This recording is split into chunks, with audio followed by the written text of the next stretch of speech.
Hello and welcome to the Avrum Rosensweig Show.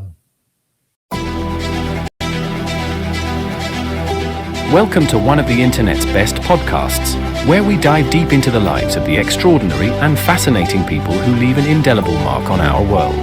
Join us as we explore their captivating stories, remarkable achievements, and unique perspectives that shape history and inspire generations. Get ready to embark on a journey through the lives of inspiring people unlike any other.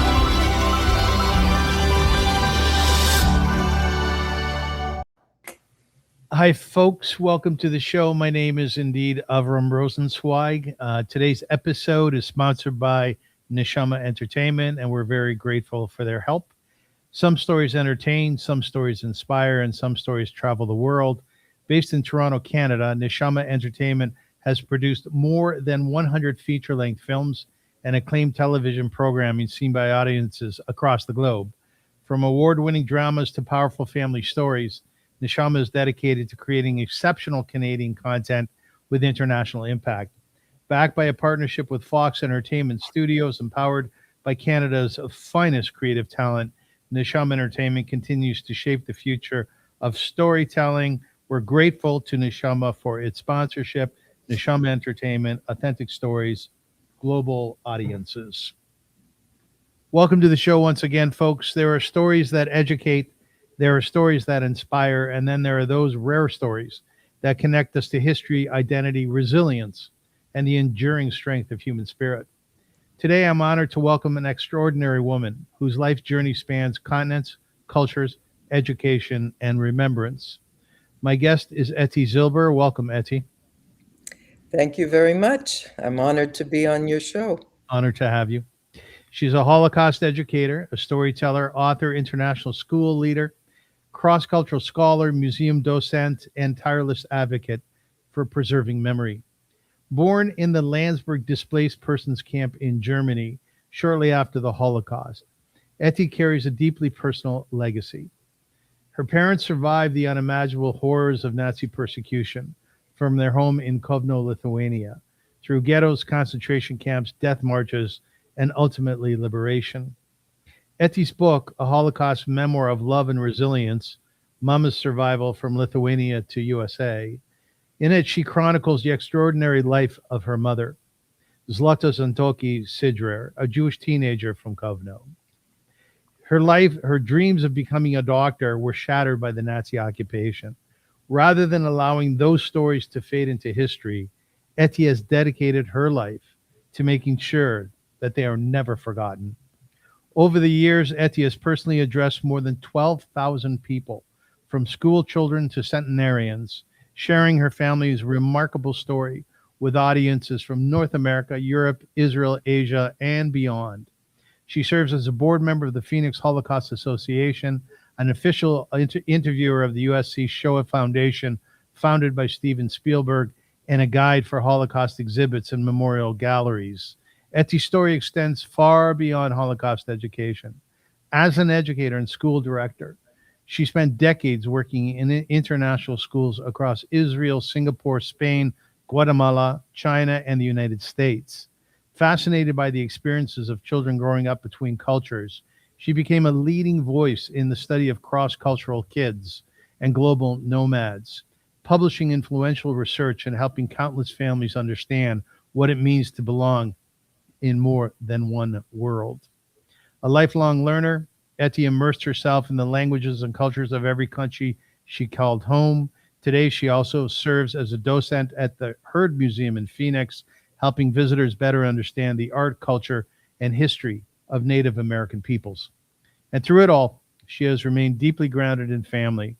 Married for 52 years, she is the proud mother of 3 accomplished children and a grandmother of 3 beloved grandchildren, and all of whom embody the Jewish ideal of being a true mensch.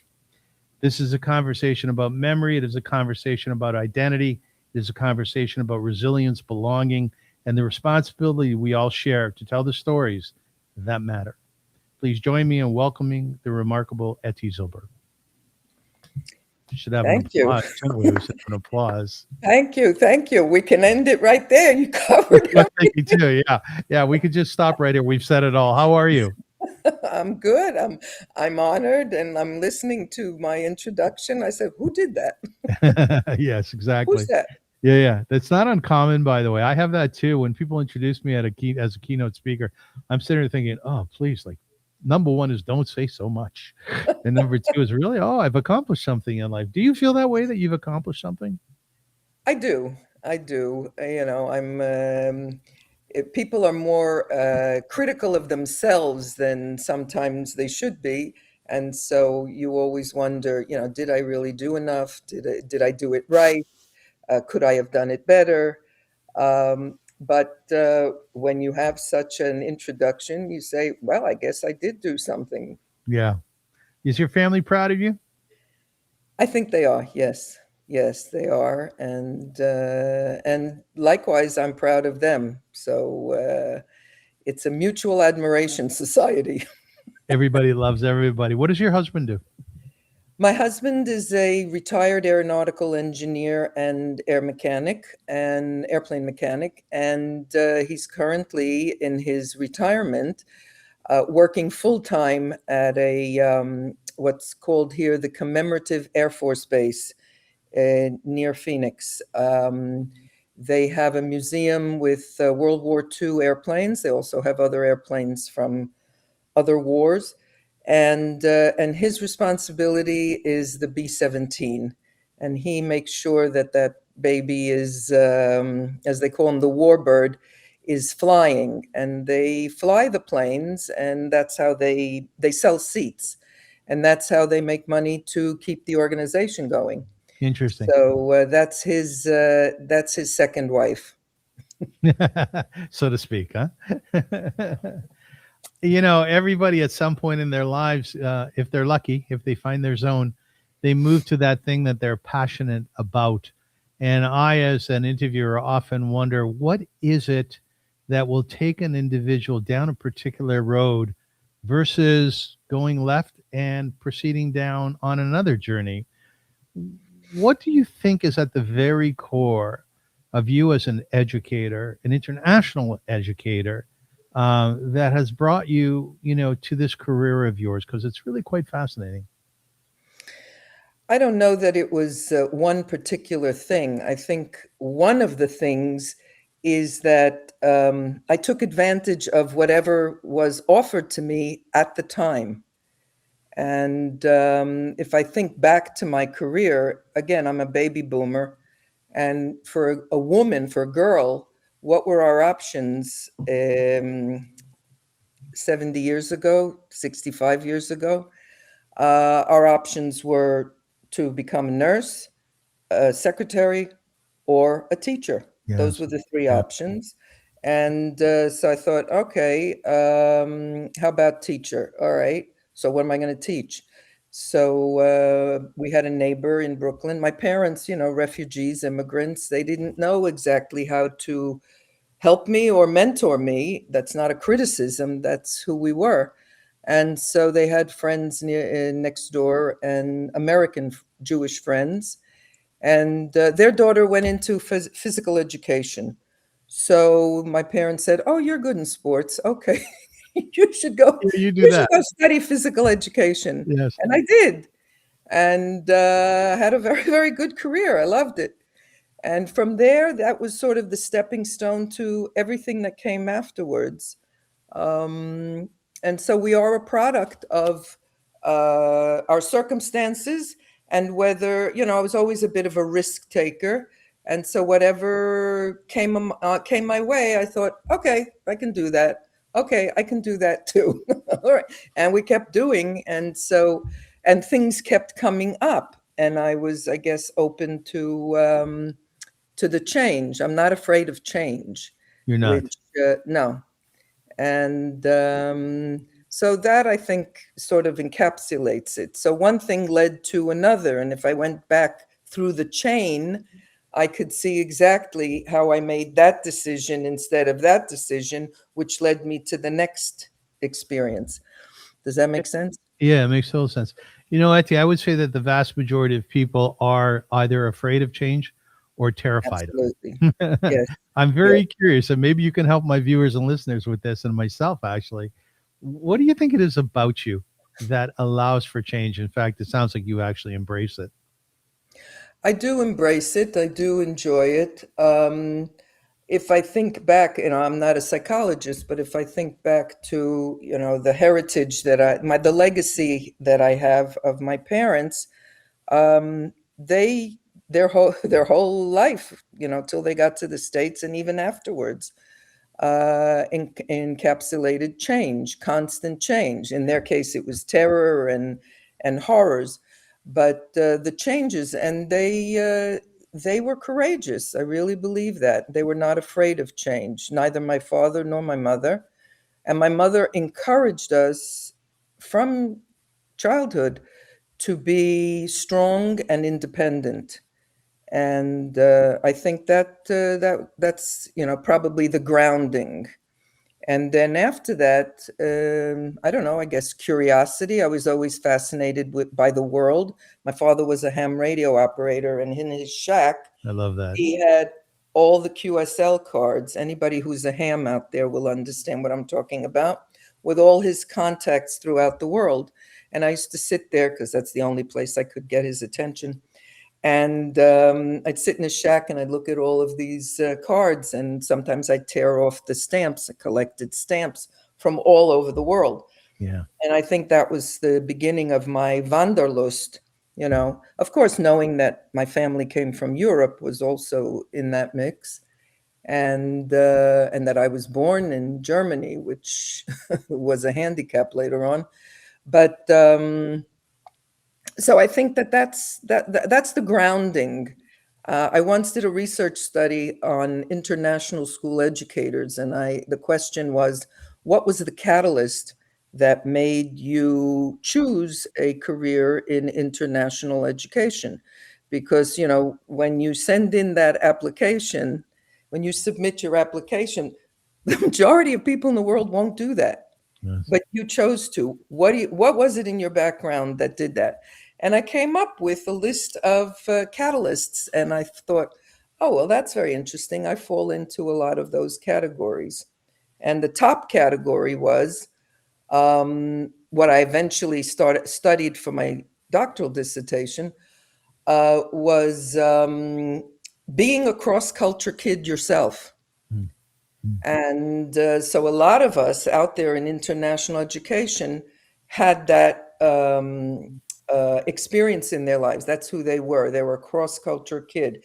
They were either children of mobile parents, they were immigrants, refugees, children of parents of two different cultures, right? And so that has an influence on your decision making, because most teachers in the world are not going to submit their resume to a school in Uzbekistan. That's true. Most teachers won't. Good point. Point well taken. What I'm taking away from your narrative, what you're saying, is that our experiences in life play a very big role, very often, not always, but very often on the road that we take, which is what I was talking about before. Within that belief, that idea, you were born in Landsberg Displaced Persons Camp. I interviewed two people yesterday, both of whom were born in concentration camps. And they were written about in a book called Born Survivors by Wendy Holden, and a third one was Eva Clark. That had a huge influence on their life, and Absolutely. how it played out, the education that they did throughout the world. And I'm curious, is the fact that you were born in Landsberg, did that play a heavy role in who you ultimately became? Oh, I think so. But it's also not only the fact that I was born in Landsberg, it was also the fact why I was born in Landsberg, Yeah. which was the Holocaust. And of course, today we know how trauma is transferred from one generation to another, but also socially in your environment. Being born, being an immigrant is different than being native born in a country.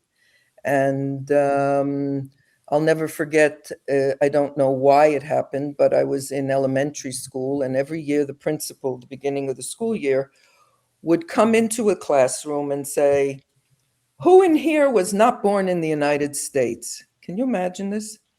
And of course, I was the only one who raised her hand. And he said, "Where were you born?" And I said, "I was born in Germany." That's all I needed, right? This is the early 50s. Yeah. And then he'd walk out, and he did it every year. Huh. And I could never understand why, because the guy must have been nuts. And but of course, the consequence was the kids started calling me Nazi. So, getting it from both sides.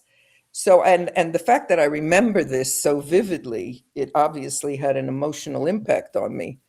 And I, as an educator, and then eventually as a school administrator, I never allowed anybody to humiliate a kid in public, ever. You have to talk to a kid, you take them privately and in a gentle manner. This obviously hit me badly, but it does. It makes a difference in your life, and your parents' experiences do as well as their behaviors, their fears, their anxieties. That gets transferred.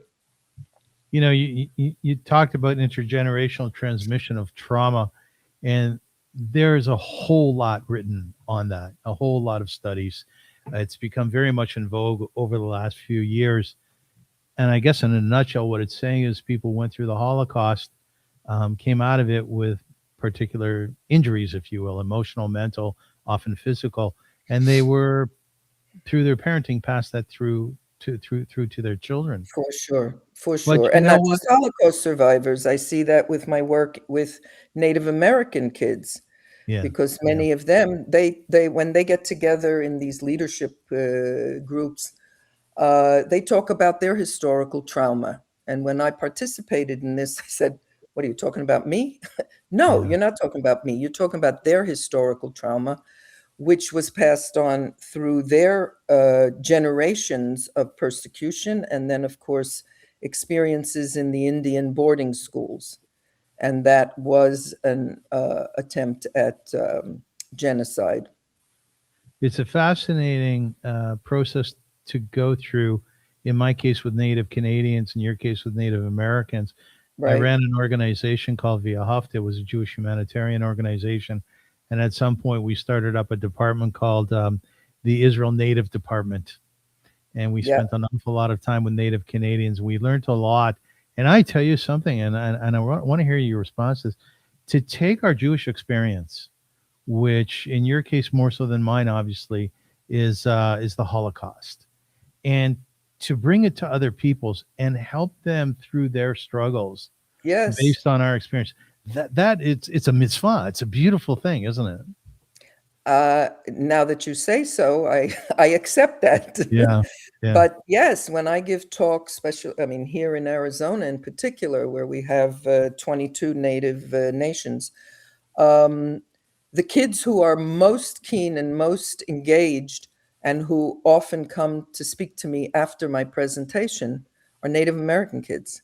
Isn't that interesting? And they definitely identify with the trauma, the historic tragedies, and and they often ask me, my grandma or my great grandma was in an Indian boarding school and went through hell there, but she doesn't want to talk about it. So how do I get her to talk about it? Because my mother obviously told me the story, and so I said, tell them that this is a homework assignment from school, and Yeah, then they will tell you their story. great. That's great. That's great. Now you have experience with this through the Shoah Foundation, right? Yes, I became an interviewer for the Shoah Foundation, and I typically interview survivors here in Arizona. They have different interviewers in different states and different parts of the world. And and I've become good friends with these survivors afterwards. It's a very intimate relationship between interviewer and interviewee. Yes, it is. So yes, that's been a revelation for me as well. And each one is different, had completely different experiences to my families, which, one of the presentations I do is the profile of a Holocaust survivor.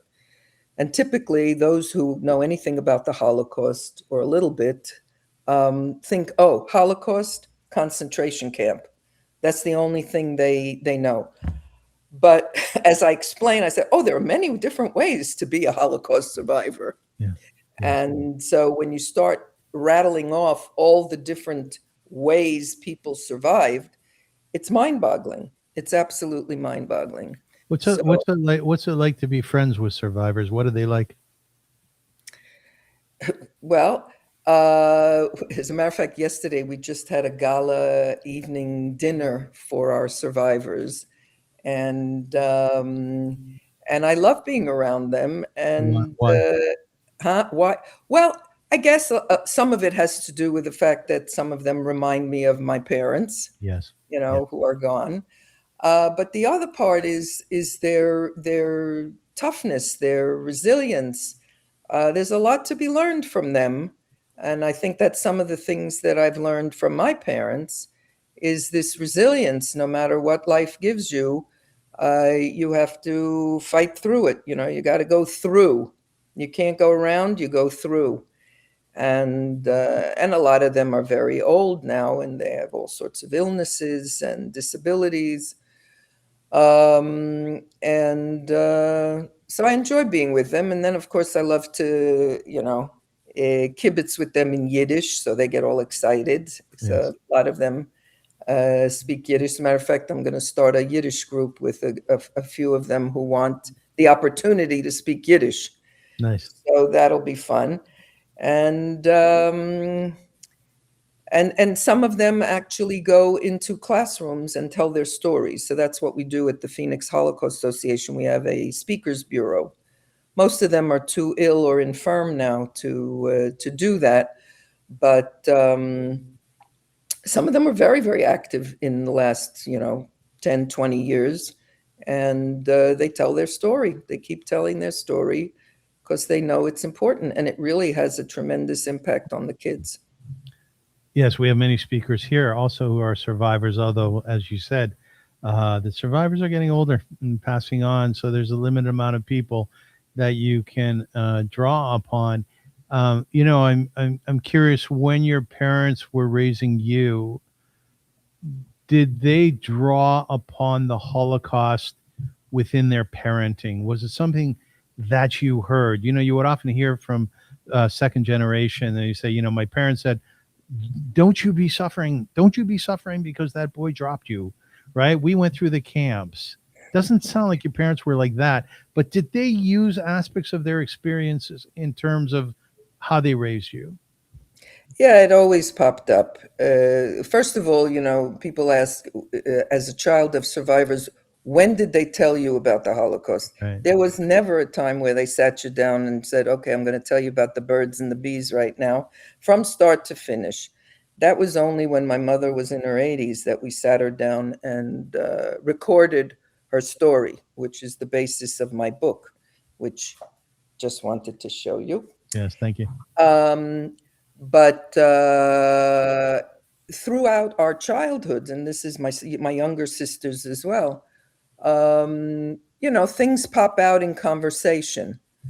And like you said, sometimes, kids come home with all sorts of issues from school and friends and bullying and whatever it was.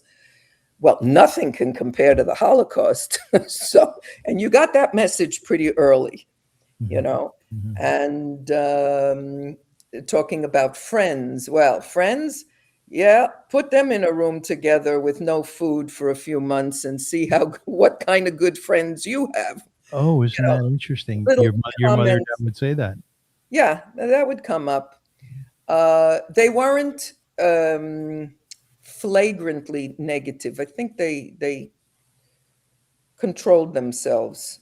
I do believe in retrospect that they did not want to harm us. And I think a lot of survivors had that concern that what they went through is going to taint their children, is going to have a bad impact, which it did anyway. But they were some of them were aware of it, because there were some survivors who never spoke a word about it, never even told their kids about it.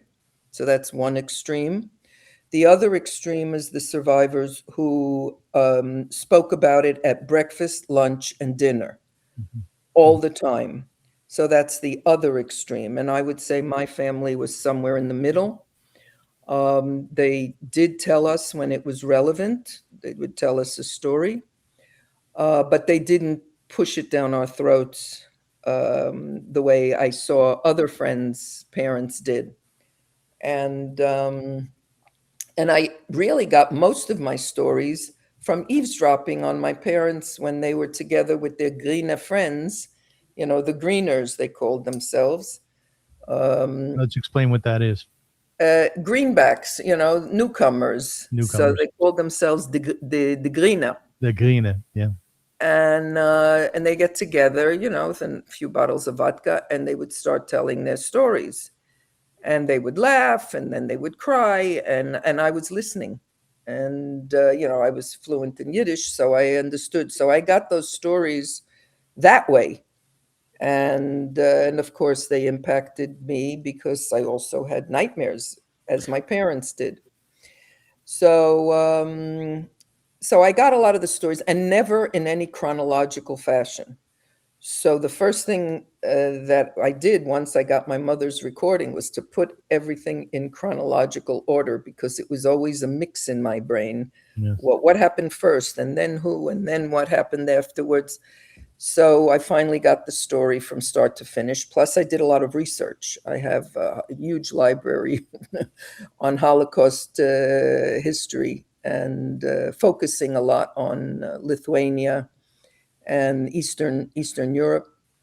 So that's how I learned after the fact. But that was much later in my life. I didn't. With all those stories that you overheard as a little girl, were you terrified about the world? Yeah, for sure. Absolutely. And I remember that I had dreams, I had nightmares, persecution nightmares, people running after me, or the other side.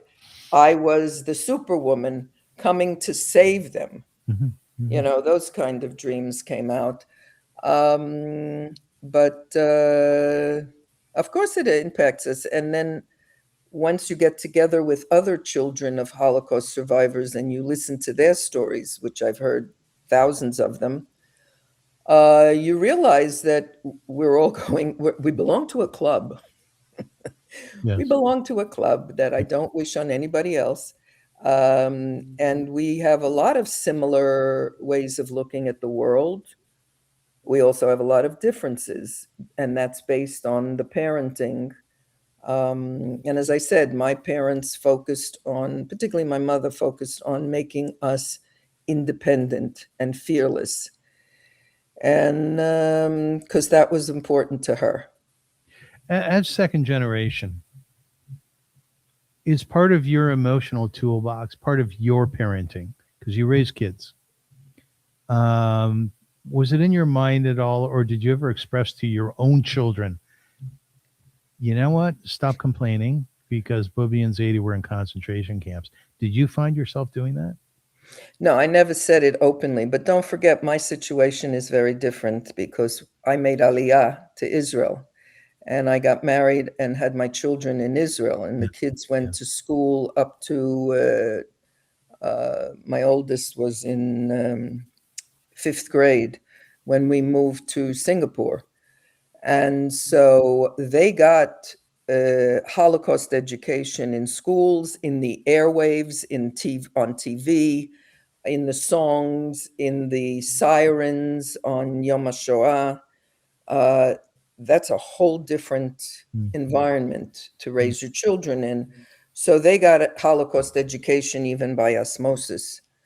And so it's very different living in Israel, raising children in Israel, than being a minority here in the Gola, in the diaspora. Yeah, this fellow whom I interviewed yesterday, as I mentioned, Mark Olowski or something. Polsky. Yeah, Yeah, I met, he's here in Arizona. yeah, We he's a know him. fascinating guy, and he also Yes, lived in Israel. He said the exact same thing as you. He said when I went to Israel, I wasn't any different than the other kids. They didn't have grandparents either. You know, that's right. I That's want I, right. I want I want to read you something very beautiful, and I want to take your I want to hear your take on it. You know, when we talk about Holocaust survivors and their children, the phrase intergenerational transmission of trauma comes up all the time. But one thing perhaps that we don't say enough about is listen to this. It's very lovely. It's the legacy of resilience.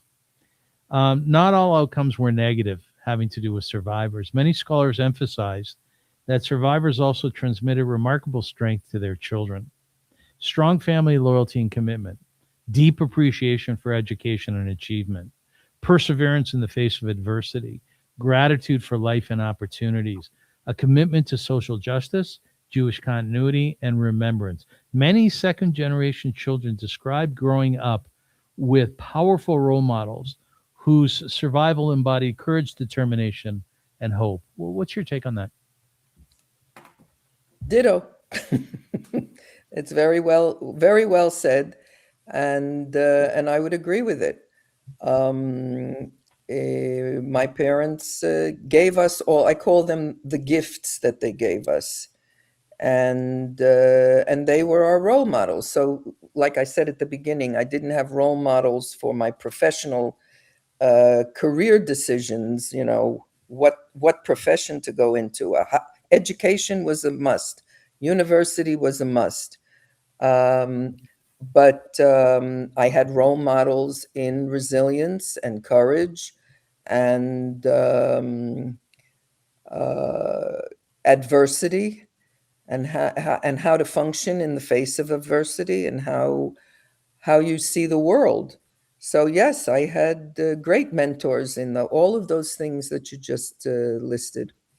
Where in life did you really draw upon that courage and bravery that you were taught? What have you done that required you to be brave? Well, gallivanting around the world with your family, I Yeah, think, tell is us about pretty brave. that. Is brave, actually. Yes. You know, my husband came home one day. He said, how would you like to go to Singapore? So I got the atlas out and I said, where is Singapore? Yeah. I thought it was China at first, which a lot of people think that's, people don't know. And I looked at it. I said, okay, and with three little children, right? I said, okay, let's go. Most people wouldn't have said, yeah, let's go. And so I thought that was, that first step.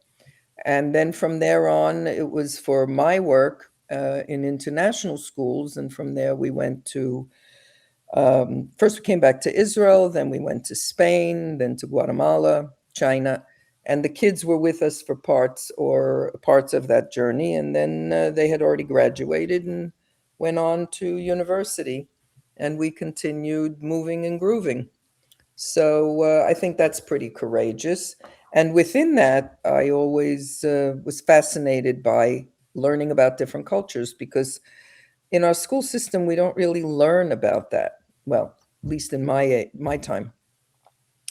And I found that absolutely fascinating to see how this whole Asian world is very different, and I learned all about it because I worked in Singapore in their museum, their national museum, and I was teaching about the Indian minority and the Malay minority and the Chinese customs, and the Chinese are not all one, and um, and I just found that, and it was a real enlightenment for me, if I could say that, and that's why I also, eventually developed workshops on cross cultural understanding. So it's fun, and then of course I was hiring teachers for my school, and I had to orient them to not only the culture of the country that they were coming into, but also to the culture of the school, because as we know, every organization has its own culture. Even if you call it the American School of Barcelona or the American School of Guatemala, it still has a whole different culture. So I always spent a lot of time orienting them and taking temperature to see that everybody is on board and everybody is not having their culture clashes and their culture shock, which they all go through anyway. So You, we you, try to you support them. know, what fascinates me is this imagery of you being born in Germany, um, ultimately ending up in Israel, leaving Israel and going to Singapore, teaching international students, teaching them about various different cultures. That is a whole melange of number one requirements. You need to have certain skills for that. You need to have knowledge of all these different cultures, and you need to be able to relate to these children who are different than you. They don't have the same language, right? What? Absolutely. How did you do that? It seems like a very complex piece. Well, complex, yes. Listen, anytime you're taken out of your culture and you're put into another culture, it's always complex. It's very difficult, and it has an emotional response, and that's what we casually call culture shock. But culture shock is a real thing. It is high stress. Yes. It is high stress. And it's culture shock not only because you don't know the language, you don't know where you can get your cottage cheese, or if they even have cottage cheese. Everything is different. And at one point, people they crash, and then you got to help them understand that. So that's part of the workshops that I do. But one of the things that I stressed in my schools, and we had kids from, I don't know, sometimes from 50 to 80 different countries. That's countries, not cultures, because cultures, there are various cultures within a country. And I taught them that being, typically in schools, they'll say, we're all the same. We should all love each other.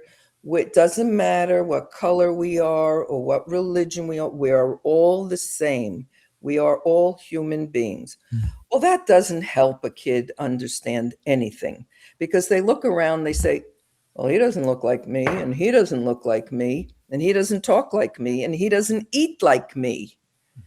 And I taught the opposite. Every one of us is different, Mm. and that's interesting. And you need to know why that person is different. And we teach them skills to ask these questions. So, what do you do for your New Year's celebration? Well, what do you do? What is your name? And how were you named that name? And what does that name signify? These kinds of questions open the kids up to understanding the other and also appreciating what we always talk about, diversity. Yeah, you got to learn about it. You've got to learn about it and you have to ask. But most people don't want to ask because it's, particularly in the West, privacy. So you teach the kids to how to ask these questions, and then it's an amazing chemistry. They go and they play with everybody because they're no different from one another. Um, I just want to highlight our sponsor for a moment. Keeps us on the air. Absolutely. When I come back from this ad, I want to ask you a question about these kids' response to you being Jewish. What does award-winning entertainment look like? It looks like Neshama Entertainment. Founded in Toronto in 2018, Neshama has quickly become one of Canada's leading production companies.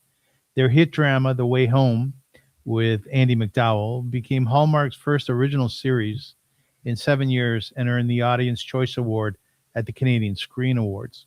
In 2026 alone, Neshama captured 4 Canadian Screen Awards, including Best TV Movie and Best Writing, creating stories that move audiences, producing content that earns recognition.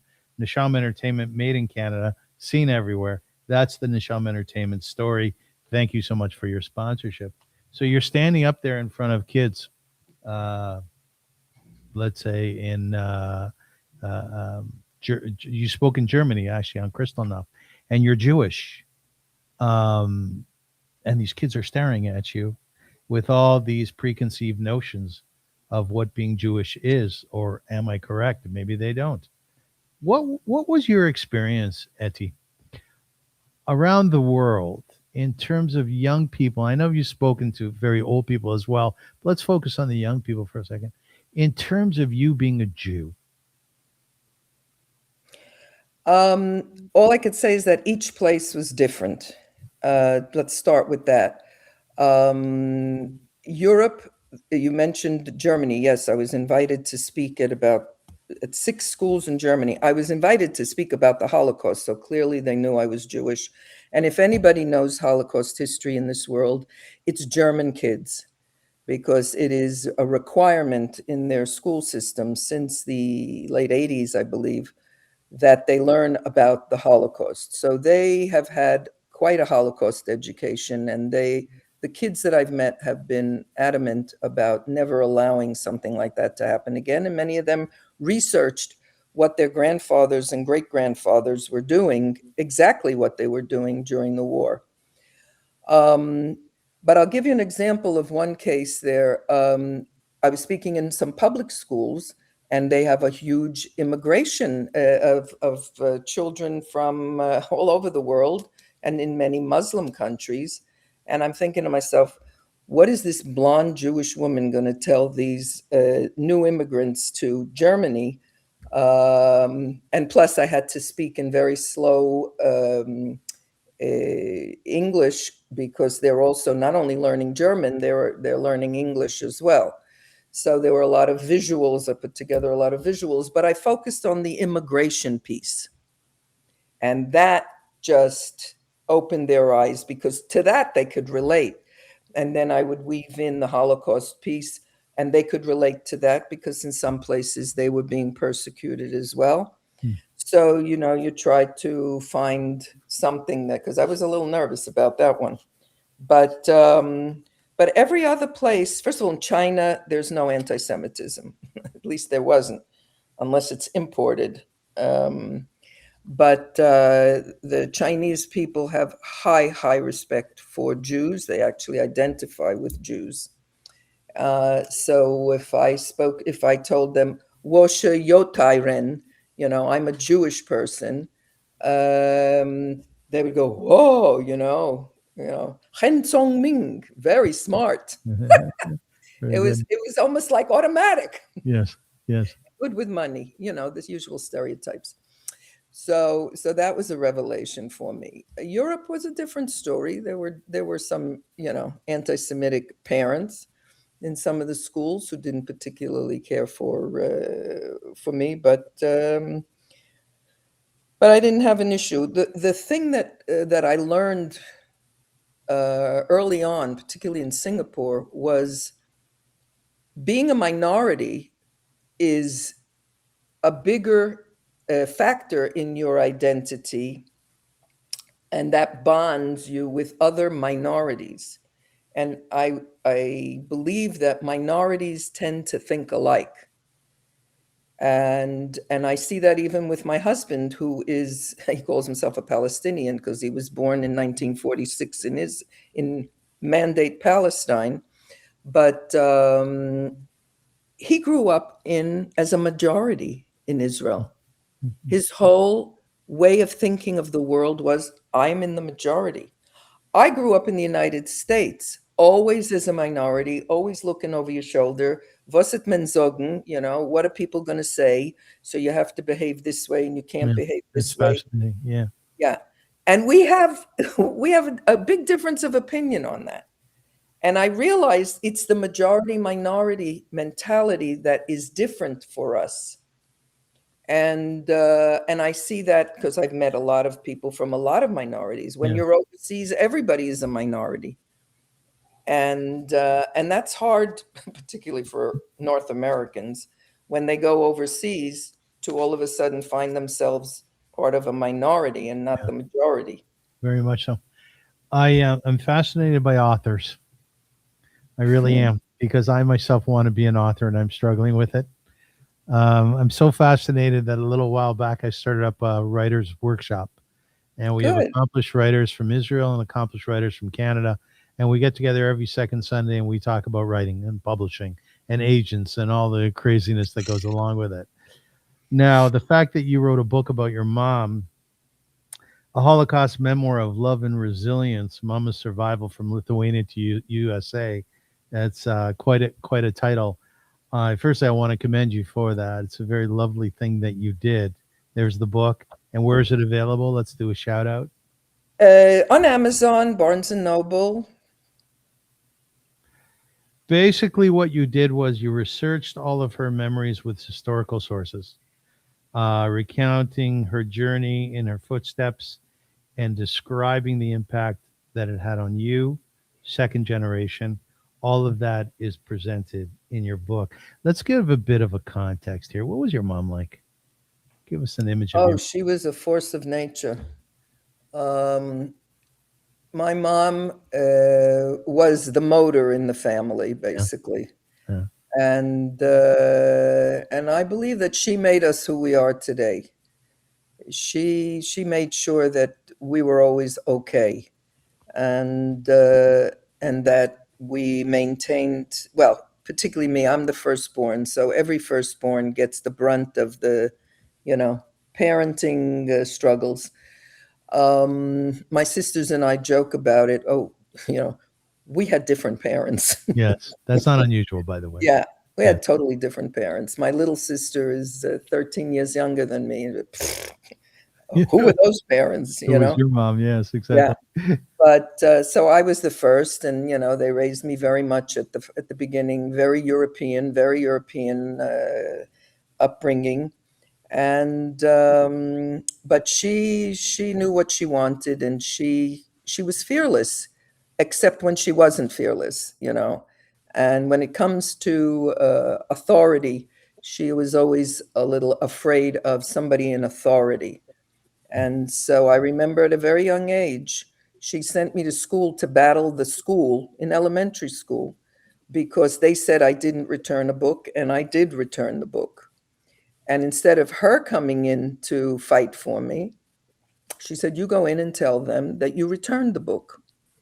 And I did, you know, and this is what, I don't even remember how old I was. Maybe I was 8. And I went in and I convinced them, yes, I returned the books. I always return the books religiously. God forbid I would get you know, have to pay a penalty for a late return. This was cause for punishment at home. And and so I remember that very distinctly because I had to go in and argue my case with the principal, you Was know. that good or not good? Good. Oh, Well, it was good. It that was was, good. yes, I think it was very good in my education, you Okay. know, and that was my mother pushing me to do it. Now, I don't know whether she pushed me because she didn't want to do it or she pushed me because she said, you have to learn. And I did. You know, I was traveling on the New York City subways, you know, at 10 years old, 11, 12 Yeah. years old by myself Yes. on buses. Yeah. I mean, it's unheard of today. You know, I was born in a city called Kitchener. Have you ever heard of it? Kitchener, no? Yeah, it's about an hour and a half from Toronto. My father was the rabbi there, and I would come back after Shabbat. I was in yeshiva here in Toronto. At 13 years old, I would ride the buses from Kitchener to Toronto, go all the way downtown town where it was kind of seedy, and then take the subway up and walk to yeshiva. My son is 20 now. Such things are unheard of in these days. That's right. So I can only I like imagine. Yeah, I like to joke that I got my sex education on the New York City subway system. Right, I got mine in Shepherd Public School schoolyard. Yeah. About the book, you know, again, the title is a Holocaust memoir of love and resilience. Very beautiful title. One of the things that is not highlighted, I think, in terms of Holocaust education, is the humiliation that our parents were put through, that our Yes. grandparents were put through. Yeah, you don't have to be graphic about, but I'm just wondering, as a child, as a young person, as someone who was helping your mother write this book, or you wrote the book, but you were getting information from her. Did you see that shame she went through? No, you know, I was lucky that she was still alive and coherent because eventually she became she had terrible dementia. I was lucky to be able to communicate with her. I typed up the whole recording, I transcribed it, I put it in chronological order, and I sent it to her. And I said, "Tell me, is anything incorrect? You want to correct it? You want to add to it? So we had this toing and froing for a while. And I kept trying to get her to put some emotion in her responses. Mm. And she didn't. And I think that was her defense mechanism. That's why when I read a Holocaust memoir and they tell you all about how they felt when they were, 7 years old and how they felt here and how they felt there, I wonder, is that what they really felt at the time? Who knows? Yeah. But she wouldn't put emotion into it. And I tried to push her to do that. And, well, what do you mean, how do I feel? Yeah. You know? Brilliant. This is what happened, so she tells the story in facts and the emotion is set aside. So I saw that she could what do you call it, divide herself, compartmentalize herself like that. As a matter of fact, a student in one of my talks said to me, she asked me a question, she said, how do you tell this story without getting emotional? Mhm, mhm. It's the first time that anybody asked me that. I had to think about it, and I said, I think I've learned to compartmentalize. I'm able to hold my emotions on the side and put on this mask, and so I can tell the story. I mean, the last thing you want is a blubbering blonde woman on the stage crying and not able to say what she wants to say. So that was interesting. But you asked about my mother, and here's an interesting thing. It nearly floored me. There's a book out there called Salvaged Pages, which is a collection of diaries by teenagers in ghettos, in different ghettos. Yes. These were diaries that were found. Most of these kids did not survive, but the diary was found. So I look in the book, Kovno Ghetto. Wow, got to read about the Kovno Ghetto. This teenager, he's 16, he's writing all about his girlfriends, and he loves this one and she doesn't love this one. She doesn't love him back, and all of this. And then he starts talking about his chevre, his group of friends. And who does he write about? He writes about my mother, You're kidding. my aunt, Really? and my grandparents, because they would have parties at my grandparents' house. I could not believe it. There is this memoir, not a memoir, it's a journal. And it floored me. Now, why am I telling you this? He described my mother to the T. Absolutely to the T. So even at 16 years old, she was strong, she was wise, she was courageous. He's describing my mother perfectly. So I almost fell off the chair when I read this. It's fantastic. How Fantastic. does this happen? Yeah, what are the chances of that? Right. One of the pieces of the book is it's a story of love, it's a story of family, and it's a story of rebuilding. I just want to read you a piece here that I garnered in my research. Beyond survival, the memoir tells of secret marriages, daring escapes, like crazy stuff, dangerous border crossings. I can't believe what they went through. Reunions with loved ones, can only imagine what that was like, and life-saving friendships. It reveals how Zlata found love and happiness where few would have expected it, creating a meaningful life after devastating loss. Was the love between your mother and father palpable? Could you see the warmth in it? Yes, at times. I could see the other side too. But that's an interesting thing, because the love I absolutely meant because they found love. And when you research this, just like these diaries that I read, kids, people, human beings need love. They're always looking for love, even in the worst of circumstances. And my mother and father met in the ghetto, and they fell in love in the ghetto. And they decided to get married in the ghetto, which was completely, forbidden. And not only did most people, they just lived together, but they wanted to have an actual ceremony. And so my grandfather brought in Rabbi Oshri, who wrote a very important responsa from the Kovno Ghetto, and he survived. He survived the war. Was it buried? What was his responses? Were they buried and exhumed after the war? I don't It know might be. That might be. he might have smuggled them out somehow. I Okay. have to research it. Good question. Hmm. And so he came and performed this ceremony in the ghetto.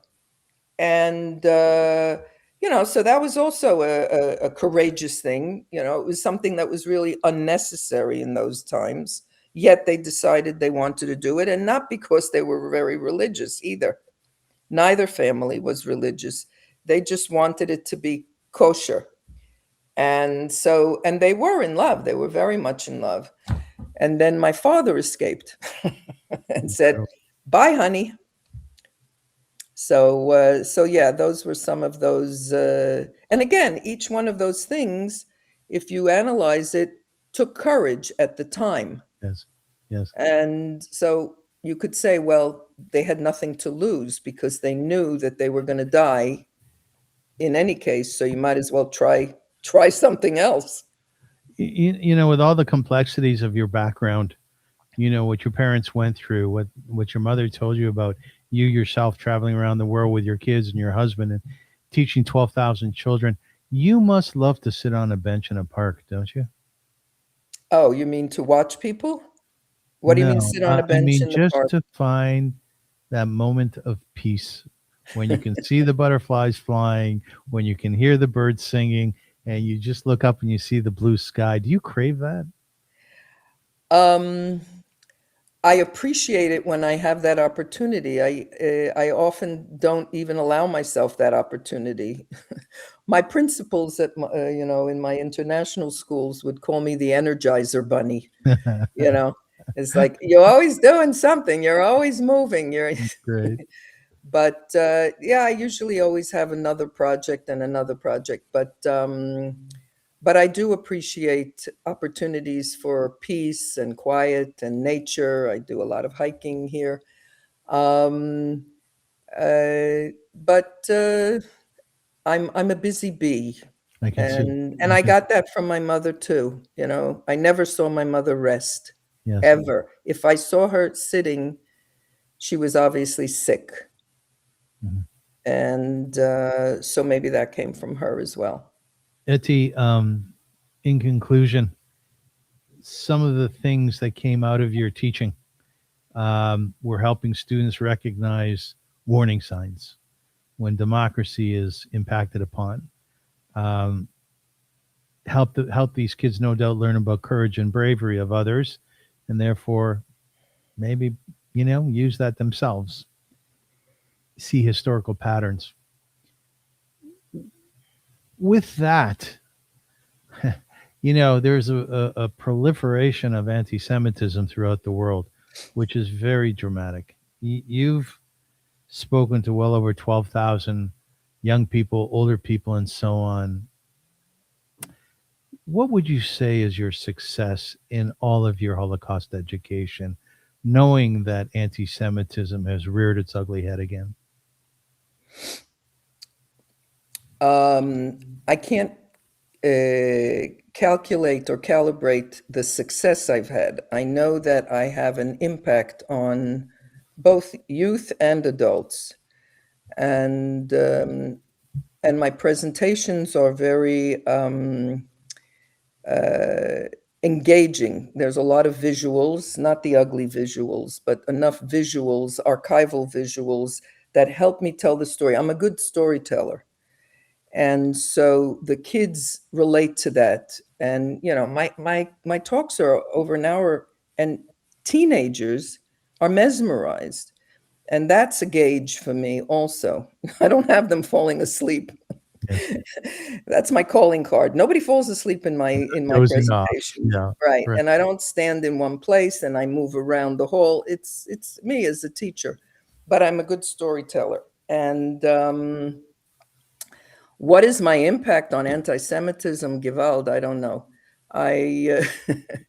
With what's going on today, sometimes I wonder if we missed the mark. But I do see them putting together, especially the older ones, they put together some of the things that I say about how the Holocaust, I use a timeline of the 12 years to get them to understand that it wasn't Hitler, and then, final solution. That there were years, steps. It was a drip by drip process. And it didn't start with concentration camps. And I have this, visual that says, and of course I have to be careful what I say in public schools. And so I don't say anything political. I just give them the facts that, it started with words. It started with choosing a group. It started with separations of a certain group. It started with laws against that group, step by step. And the laws got stronger. And then it started with control of the media. And it started with this. And it started with that. And it started with good people, not because many of the people were good people. Good people, not, it became normalized and not paying attention. And evil people, many of them very, very well educated too, taking control. Yeah. And I see sparks in their eyes, and I think, okay, maybe I'm getting through. So yeah, that's my biggest fear, is loss of democracy, and chaos, because Jews don't do well in chaos, chaotic societies. If you had to speculate, and I appreciated speculation because you haven't done studies on the successes of your speaking and other Holocaust educators' presentations around the world, just in your own mind, thinking about those 12,000 people, thinking about those kids sitting in front of you, could you say that they like Jews, that they were okay with the Jewish people, that the problem of anti-Semitism doesn't lie with them? I can't say that, but what I can say is it piques their interest to learn more. And I've met kids. I was signing books once at the Holocaust Museum in DC.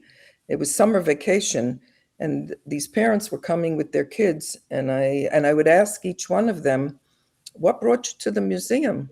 "Oh, my kid, he's just so interested in the Holocaust. He said on his vacation, he wants to go to DC and see the Holocaust Museum." I said, "Really?" And this is what, a 13-year-old, right? And I asked the kid, what caused this interest?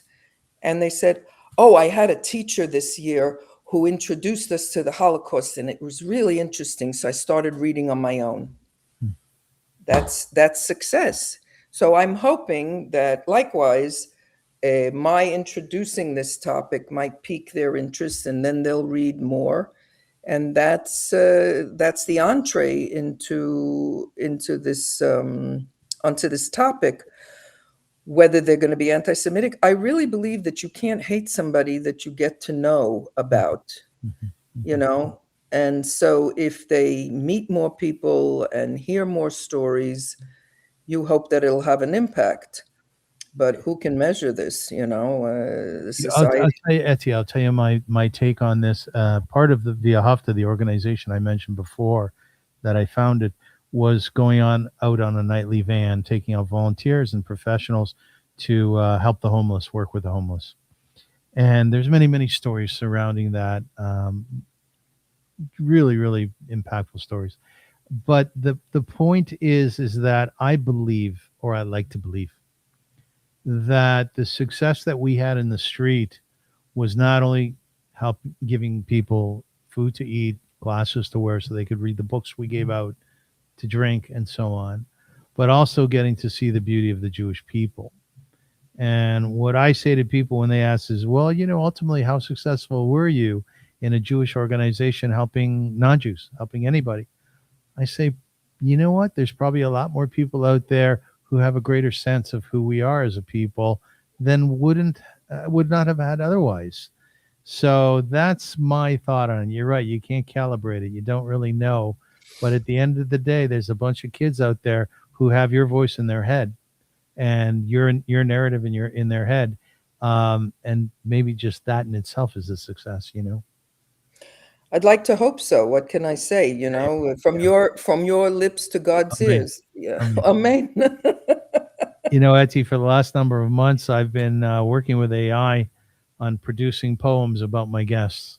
So I have a poem about you. It's Hi. called Etti's Light. There are people who inherit stories, and there are people who become their guardians. Etti Zilber is both. Born in Landsberg, a displaced persons camp built upon the ashes of a shattered world, she entered life carrying a history she did not choose, yet embraced with extraordinary purpose. Her parents came from Kovno, from streets once filled with dreams, before hatred darkened the sky. They endured ghettos, camps, death marches, and loss beyond words, yet somehow carried hope forward until it became a daughter. That daughter became a voice for memory, a voice for truth, a voice for those whose voices the Nazis tried to silence forever. Across classrooms, auditorium, museums, and memorial halls, Etty has stood before thousands, school children and centenarians, strangers and scholars, opening a window into history, not through statistics, but through the heartbeat of a family. She tells of Zlata, a young Lithuanian girl whose dream of becoming a doctor was interrupted by evil, but whose courage refused to surrender.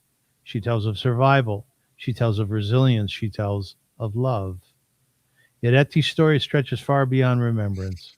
She crossed oceans and cultures, living in lands separated by language but connected by humanity: Israel and Singapore, Spain and Guatemala, China and America.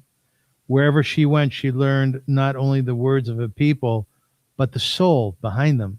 She became a teacher of belonging, a scholar of identity, a guide for children who grew up between the worlds, helping them understand that home can live in more than one place. And still she continues at museums, at memorials, at community gatherings, a bridge between generations, a keeper of memory, a messenger of dignity. For Etty understands something profound, that history is not preserved in books alone. It survives when stories are told, when names are remembered, when one human being looks into the eyes of another and says, I will carry your story forward. And so, through every lecture, every interview, every student reached, every heart touched, Etti Zilber keeps a light burning, a light born in the shadows of history, a light of resilience, a light of remembrance, a light that reminds us all that even after humanity's darkest night, the human spirit can still shine. That's it. Wow. Yeah. Thank you.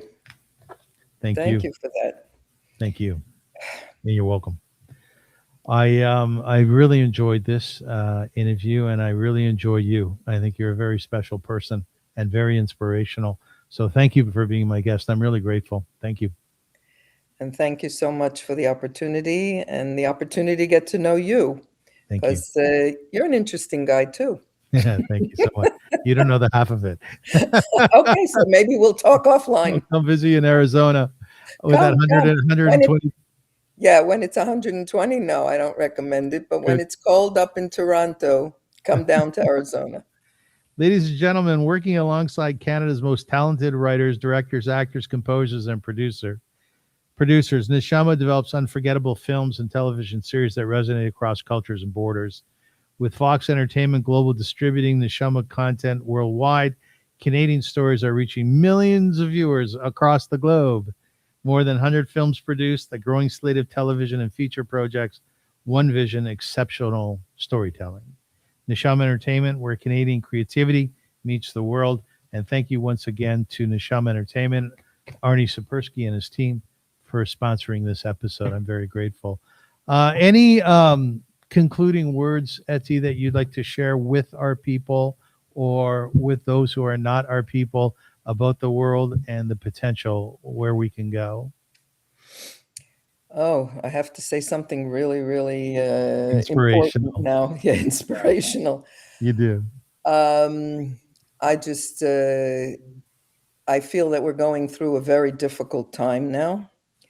I worry, I can't say I don't, and that's the anxiety that I bring to the table as a second generation and as an American and as a person who's grown up in democracies. Um, it's a worrisome time, and I can't tell you how many times people say to me, You're overreacting. You're overreacting. Well, a lot of us are overreacting, but we're not wrong. And we just sense certain things that other people might not sense. And we worry about those things. So it might seem like overreaction. But I still hope, I still remain hopeful that things will change and improve. It worries me a lot that people don't know history. Mhm. It worries me they don't know enough about civics. That democracy is predicated on an educated populace, and if the populace is getting all their education on social media, without naming any names, um, that worries me. That really, really worries me. And I don't have all the answers, but I guess we have to keep trying to straighten the ship. So thanks for this opportunity to get a lot of these messages out. What would your mom say about today? Oi, du bist mich schuge. Which means, what are you, crazy? What are Right? you, crazy? She was never one to be in the forefront. She was always in the back, and she was not she didn't want to be the protagonist, and I Yeah. think that also came from her experience. Yes. And the fact that you go public with something like this, I don't think she ever would have um she would have appreciated my efforts, but she wouldn't necessarily think that it was important. Mhm. And but I think she'd be proud. I think she's proud of all three of us. I have two younger sisters, so she was always proud of us. Well, So if I was your mom, I'd be proud of you. thank you. Anyways, thank you very much again for being my guest today. I appreciate it. Thank you, And Avrum. and God bless you in terms of your work. It sounds like you are getting out there, and a lot of people are hearing what you have to say, but the potential for peace and unity. And that's something that we can do. I think it's extraordinarily important. So, as my mother used to say, blessed memory, Zeigezint, which means go in good health. And until we see each other again, thank you so much for viewing and for watching, for listening to the show. I'm very grateful. And we'll see you again soon. Thank you. Thank you so much. Sei gesund, Avram, and Zeigezint. we'll speak again.